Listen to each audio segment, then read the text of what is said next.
Welcome back, YouTubers. Thank you for joining me on my channel. My name is Ilona Umukuro, and today we have a very special guest joining us to talk about a very exciting topic. First of all, I'd like to introduce our very special guest, Miss Annie English Pena.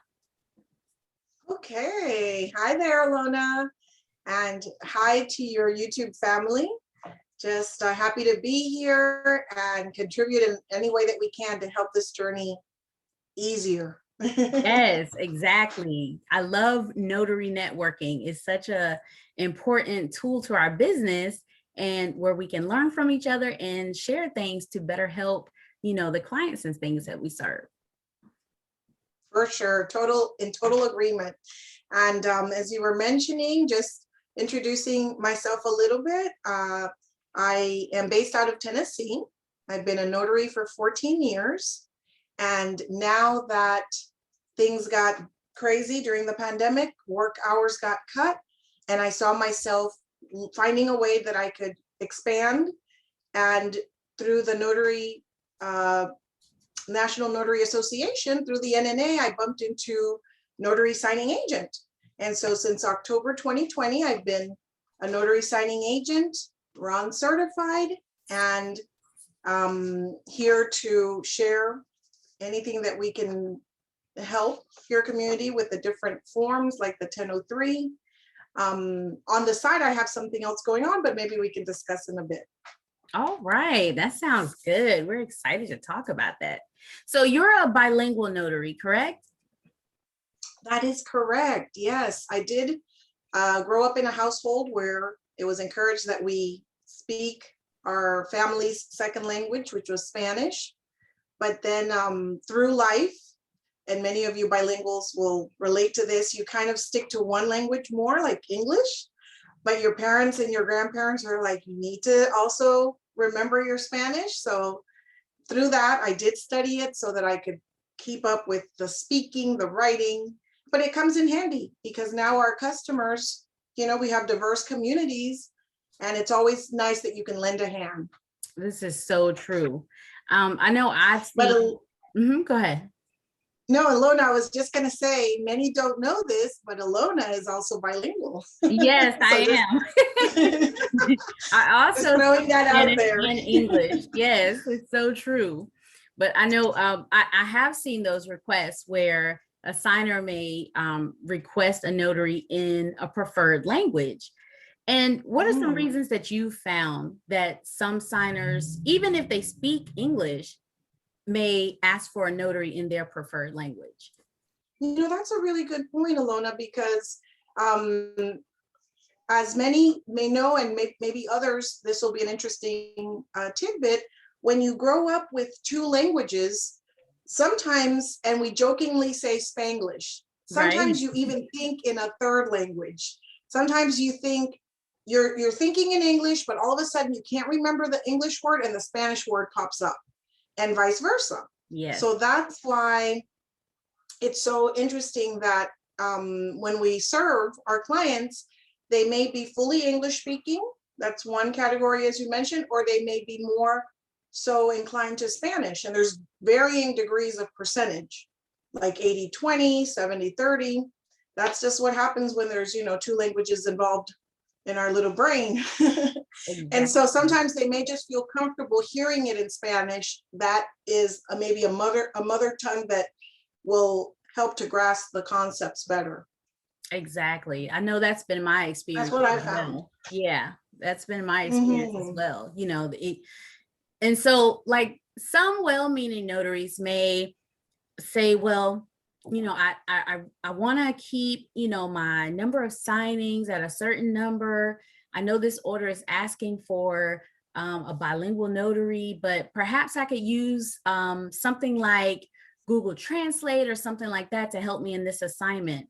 What suggestion would you give a notary, especially a new notary? Most of my listeners are new to this game, so they may there may be something that have crossed their mind. What kind of suggestion would you give someone who may be thinking about using something like that? Yes, so it's tricky because Google is a wonderful friend in general. Google Translate, even better. I remember taking a trip with the family and we were in another language, and we quickly got our Google Translate, and it's able to get you out of a lot of tough spots, Right. you know, for a short-term situation. But when we're talking loan signing documents where it's going to be specific, where the client needs to know what they're signing, because this is, as we all know, one of the biggest decisions, financial decisions that they're making, then it's important that we remember that Google Translate is a machine-based with some human touches, but it can maybe distort the meaning of something if it doesn't translate it right. Right. So you don't know if you're not super versed in that second language, you might, I'll just put an example of something that isn't loan related, but how things change quickly. The other day, there was a word that came up, and because I also work as a translator and an interpreter, and the phrase was, "This is an attempt to collect a debt." And so if you put it in Google, sometimes it might say, "Este es un atentado para recoger una deuda." It might say something like that, which doesn't make any kind of sense, but right. The switch there means this is a holdup. Right. So it means so something totally different when you put it in Google Translate. Yes. So imagine if you're calling somebody, you're telling them this is a holdup. Exactly. And they're like, what? Is this some sort of, cyber terrorism over the phone? I don't know. And so, and imagine that would happen with your documents, that sometimes the word you're trying to say no, well, there's a word in Spanish, sí, C-S-I, without an accent. And then there's C with the accent, which is yes. And sometimes that little accent, it means if. Exactly. Which is not definite. And then yes means yes, which is definite. So all of these different things can happen if you use Google Translate and don't really think about the implications. So I would say it's almost important to, even as a Spanish speaker, we want to review terms and make sure that we're translating or interpreting accordingly. Yes. That's my little 2 cents on that. That's I don't know. What do you think, Ilona? What do you think? Yes, I've done interpreting too. And I remember one experience, I was working at the health department in a medical field. And one of the nurses, well-meaning, wanted to create a sign because patients were always sitting on the doctor's seat, the doctor's stool. So she wanted to create a sign that said, "Please do not sit on the doctor's stool." Okay. Well, when she put it in Google Translate, you almost know where this is going. It translated the word stool into excrement. And someone saw it and they became so offended. And she didn't know why she was upset. And then when I saw it, I was like, this does not say stool. This says something else, and you've highly offended this person. So from then on, they made a rule, no Google Translate. You need to make sure you run this past the interpreter or the translator to make sure it's saying what you want it to say. And so you can imagine this was something written that she had printed out. So yes, that's been my experience too. Google Translate is wonderful, like you said, but at the same time, it can't always translate things with the same meaning that you want them to have.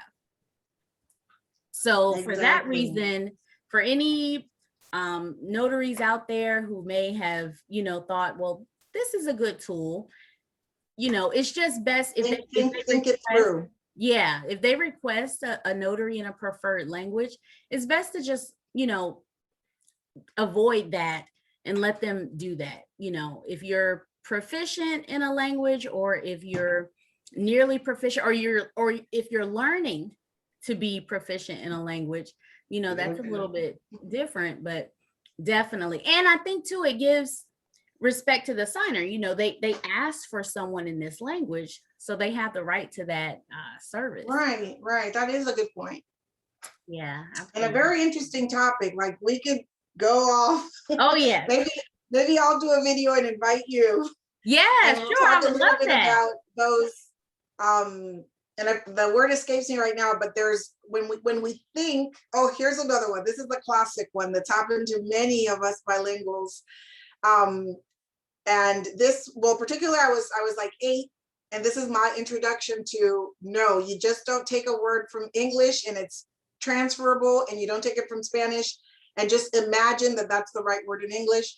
So I'm with a group of friends and somebody skates by. We're all, learning to skate and get it together. And somebody skates by, but after she passed us and skated like in front of the boys group, she fell. So I say to my friends that many of them spoke more Spanish in that particular group. And I was like, oh my gosh, she must feel so embarrassed. Of course, in English, that's wonderful, but I said it in Spanish and I pulled that word from my, English vocabulary. And I'm like, oh, ella debe estar tan embarazada. That is not the same word.